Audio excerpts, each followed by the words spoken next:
Yes, the title of the video is correct. I finally played The Forest in 2023, so about 9 years after it came out. Back then I was really into horror games and survival games, still really into survival games, but I had a really bad habit of putting off things that I was looking forward to and things that I thought that I was really going to enjoy. I thought that this game would never live up to my expectations that I kind of made up in my head. And to be honest, I really had forgotten about The Forest. It wasn't until I saw the new game coming out that I thought, man, I really got to get around to actually playing this game. So this is my review and experience of The Forest from 2014. So our story starts off in an aeroplane, obviously, and we are with our little son, Timmy. Or maybe it's not our kid, don't really know. But anyway, I decided that I'm going to take his survival guide, which is probably for the best anyway. Ladies and gentlemen, we are now crossing a zone of turbulence. Please return to your seats and keep your seatbelts fastened. Then we have one of the more realistic plane turbulence scenes that I've seen in a video game or in a movie. Then a red man appears and takes away Timmy. I guess his dad wanted him back for the weekend or something. Anyway, I wake up covered in blood and hungry for more. Oh wait, hungry for food this time. So I managed to round up some plain food that has survived, surprisingly. Anyway, I start collecting up things, probably to sell later. Kinda wishing I had got that travel insurance now. Guess I'll take this. Heading outside, we find ourselves in a lush forest, full of luggage. So I start tearing up everyone's luggage, looking for anything useful.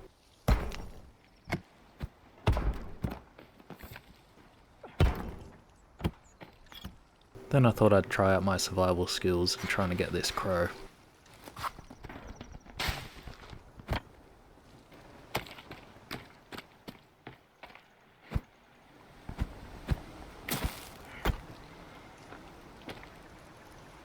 But I ended up letting him go.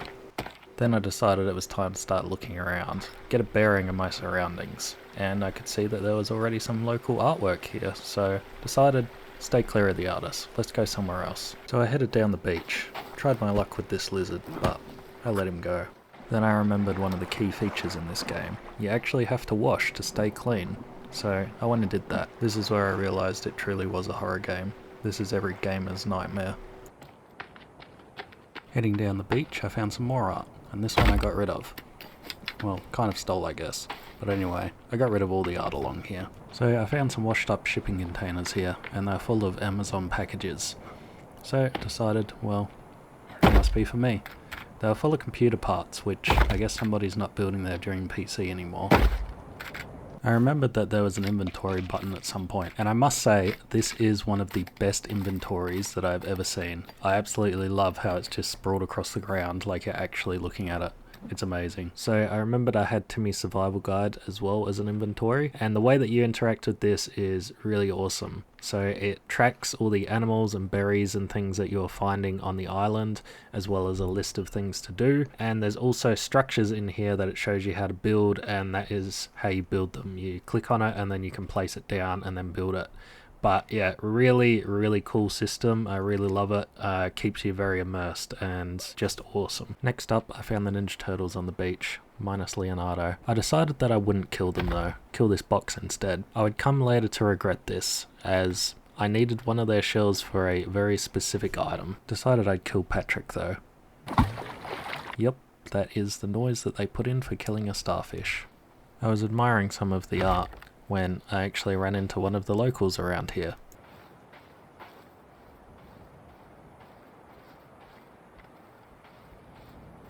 As you can see, he was pretty intimidated by me. I don't know if it was my alpha maleness or my good looks. Either way, he wasn't too happy to be seeing me. I decided I would approach him and see if there was anything that I could do for little Smeagol. Apparently he did not like that one little bit, so I killed him in self-defense.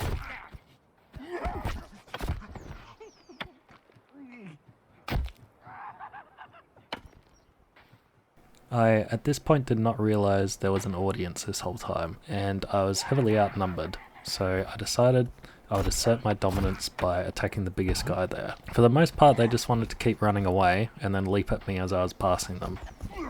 And I must say, I was really impressed by the AI and pathing. The way that they move is so alien, and the way that they attack is like so sneaky and so strange. It really, really works, and I'm really impressed by the way that they have been designed.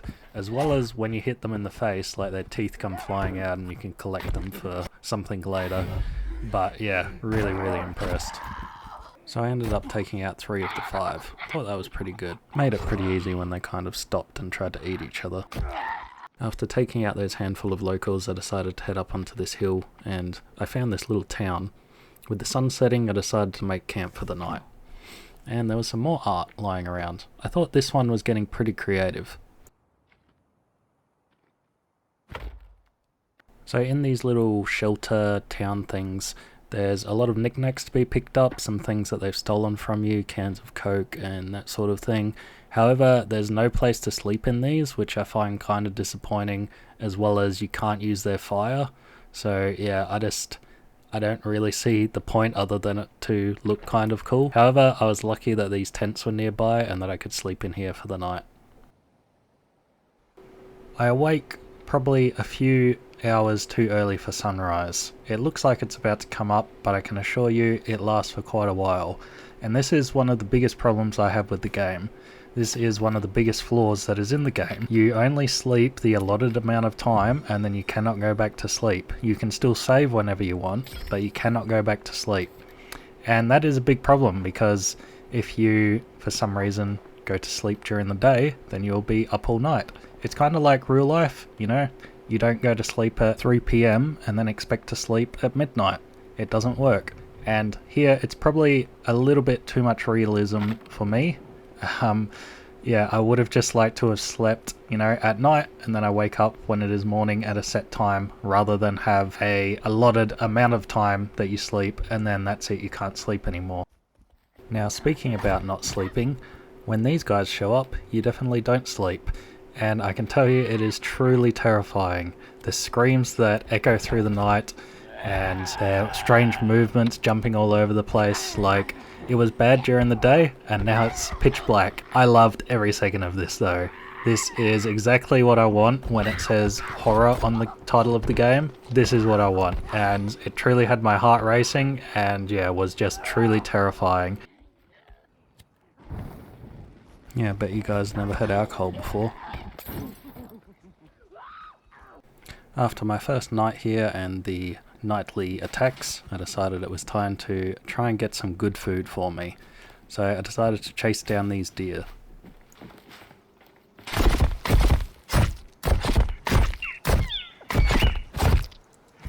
Got him. So most of this day I just spent roaming the islands, trying to get a whereabouts of where I was, my surroundings, key features and things like that. But the biggest thing that I was on the hunt for was a base. I really wanted a perfect place to set up a base, and if you've seen the trailer, you know that base building is a very key feature of this game. So I kind of run around looking for the perfect spot to find a base.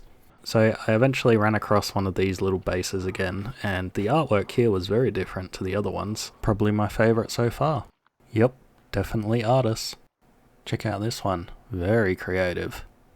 So I wasn't too far from the little artist village, and I noticed this little valley. I thought, well, the cliff would give me kind of a defense against the AI, and I wouldn't have to fill in the whole area with walls. There was also fresh water here, so that was good, and little fish. Don't think I can get them though. But anyway, I thought the AI wouldn't be smart enough to throw things off the cliff at me, so I thought I'd use that to my advantage, as well as I know some of the bigger buildings you need to cut down big trees, so I could throw the bigger trees off the cliff, so then I could build it down on my base. So I thought, well, this would be the spot. So I decided to build the first default shelter. I know it doesn't look like much, but it was going to be home. So in this game you put down things like this, and then it tells you the things that you need to be able to build it. So as you can see, I had most of the items, but I needed to collect a little bit.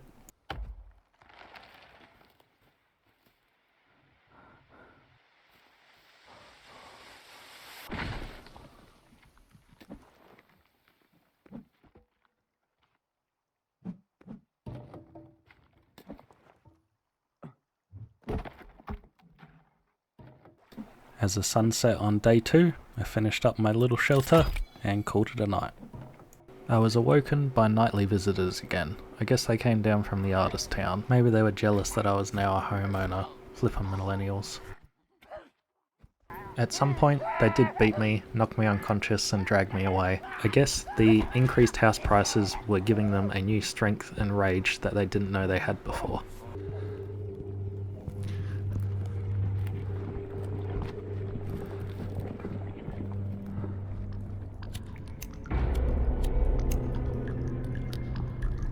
Well, I awake upside down in a cave. This is much like that scene out of Star Wars. Anyway, I free myself, round up a few things that are around the cave, and then head on out, because I do not want to be in here.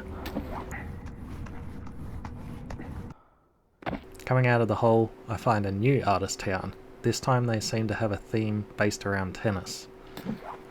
I think it's alright. Exploring the town, I found a lot of weird things, like this paint. The critic has now become the artwork.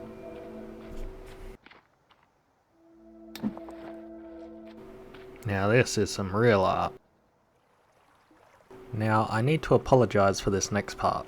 For some reason I went into the caves and did not record, and got this awesome sword, so I'm very sorry about that. I also built up my base a little bit more, nothing too interesting. We went back and got a turtle, so Donatello is always going to be with me now. Got a big inventory as well, as you can see. So yeah, I apologise for that, but this is one big game. I recorded about 15 hours of this, so obviously I've got to squeeze it into like a 20-minute video. So I apologise, but there are going to be things that aren't in this video. At this point I still wasn't happy with my hunting skills, so I tried my luck with these birds. But I eventually let them go. Then came across these lizards, thought I'd try my luck with them.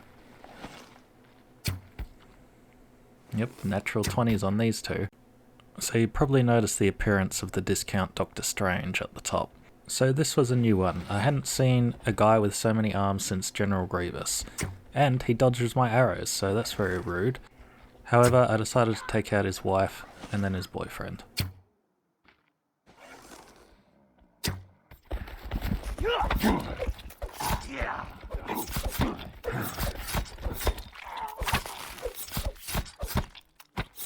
And to be honest, with this new samurai sword in hand, I was enjoying the game a lot more, and I mean a lot more. I literally had just finished playing Cyberpunk with a sword and throwing knives only playthrough. We may not have the technology of Cyberpunk here, however, I was back in my element once more. Oh, missed him.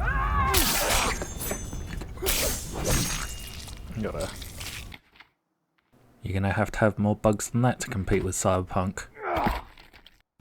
Over the next couple days, I spent them building, and building takes a surprisingly long amount of time. Poochyena here was making it a lot shorter, but it still took a really long time. You have to cut down the trees, then move each individual log to where you want it. There are certain things that you can build to kind of quicken this process, like a log trolley. However, it's still long, probably a little bit more tedious than it needs to be. However, I did it, I enjoyed it. Geez, this game's going to be called The Clearing by the time I'm done. So I spent an enormously long time just cutting down trees, building up my fences, and building up my base. But in-game, I was really losing track of time. When was the last time I found a passenger? How long did Timmy have left before I had to pick him up from his dad's?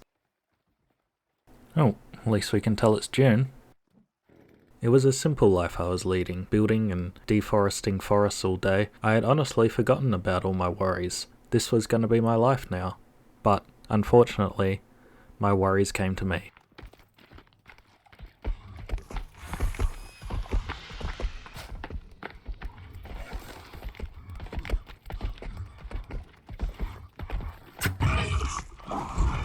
So I must say, the creature design in this is absolutely amazing. When I see horror, this is exactly the sort of thing that I want. It is creepy, it's scary, it's out of the ordinary. I will say with some of the later bosses, I wish that they had gave them a bit more uniqueness. I think that giving them just a different colour is kind of slack. However, you know, I was thoroughly impressed with these. So I decided to put building aside, face my fears, and enter the cave.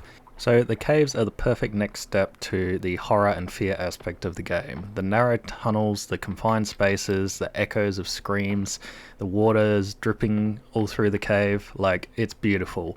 It's ambient and it's exactly the next step that this game needed. The poor side of the caves is all the key items are down here with no indication of where they are or any of an indication where to find them. And you do need these last items to progress to the end game. I found water a couple of times and I did not realize that there's actually underwater parts where you swim through to get to other areas. And it never crossed my mind, and there's no indication that you're supposed to be doing that. The rock climbing walls kind of gave me a better indication. Like, obviously I realized that I needed to find something to be able to cross them. However, I was looking for like ropes and harnesses the whole time. I didn't think that it was going to be a rock climbing axe. So yeah, I just wish they had done something a bit better for that. And there's plenty of things to be found in the cave. There's religion, there's artwork, there's money, and there's plain food.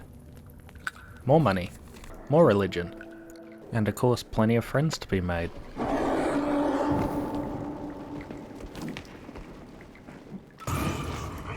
So there's also videotapes. Now these add little hints to the story and they keep them very vague, not to let anything big slip out until you're kind of on your way to the end game. Hey, how's it going? My name is Pew! Woo! On this channel, we only play quality. However, I feel like these shouldn't have just been in the cave. These should have been on the surface, and they could have hinted at where to find these key items that you actually need. So yeah, I just wish that was a bit better. I actually ended up getting pretty frustrated towards the end, not knowing what I was supposed to be doing or trying to find. So I ended up looking up that you actually needed a scuba suit. After getting the scuba suit, I made it to the quarry and to the final part of the game.